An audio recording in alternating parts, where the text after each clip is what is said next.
Japan এবং ব্রাজিলের এই ম্যাচটা শুধু একটা জয় বা হার ছিল না, এটা ছিল এক অসাধারণ কামব্যাকের গল্প, যেখানে প্রথমার্ধে সবকিছু নিয়ন্ত্রণ রেখেও শেষ পর্যন্ত হার মানতে হয়েছে জাপান ন্যাশনাল ফুটবল টিমকে।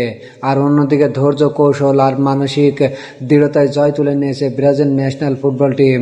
ম্যাচের শুরু থেকে জাপান ছিল অনেক বেশি সংগঠিত ও আত্মবিশ্বাসী। তাদের ছোট ছোট পাস, দ্রুত মুভমেন্ট এবং হাই প্রেসিং ব্রাজিলকে বেশ চাপে ফেলে দেয়। প্রথম 20 মিনিটেই তার ফল পেয়ে যায় জাপান। এক দারুণ টিম মুভ থেকে তারা গোল করে এগিয়ে যায় এবং সেই মুহূর্তে মনে হচ্ছিল ম্যাচটা পুরোপুরি তাদের নিয়ন্ত্রণে। ব্রাজিল তখন কিছুটা অগোছালো, মিডফিল্ডে বল ধরে রাখতে পারছিল না এবং আক্রমণগুলো হচ্ছিল এলোমেলো। প্রথমার্ধে শেষ পর্যন্ত জাপানই এগিয়েছিল এবং তারা খুব স্মার্টভাবে লিড ধরে রাখে, কিন্তু দ্বিতীয়ার্ধে মাঠে নামে এক ভিন্ন ব্রাজিল। কোচের কৌশলগত পরিবর্তন ছিল স্পষ্ট: উইং প্লে বাড়ানো, দ্রুত বল সরানো এবং বেশি আক্রমণাত্মক মনোভাব। 55 মিনিটে সেই পরিবর্তনের ফল আসে যখন ব্রাজিলকে এক দারুণ সমন্বিত আক্রমণ থেকে সমতা ফেরায়। এই গোলটাই ছিল ম্যাচের আসল টার্নিং পয়েন্ট। গোলের পর ব্রাজিলের আত্মবিশ্বাস বেড়ে যায় কয়েক গুণ, আর জাপান কিছুটা ব্যাকফুটে চলে যায়।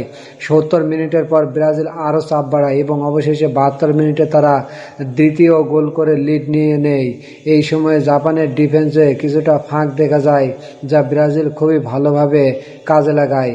আজকের ম্যাচে সেরা খেলোয়াড় ছিলেন ব্রাজিলের আক্রমণভাগে সেই তারকা, যিনি একটি গোল এবং একটি অ্যাসিস্ট করে পুরো ম্যাচ পার্থক্য গড়ে দিয়েছেন। তার গতি, পজিশনিং এবং ফিনিশিং জাপানের ডিফেন্সের জন্য ছিল বড় সমস্যা। শুধু গোল বা অ্যাসিস্ট নয়, পুরো ম্যাচে তার উপস্থিতি ব্রাজিলের আক্রমণকে ধারালো করেছে।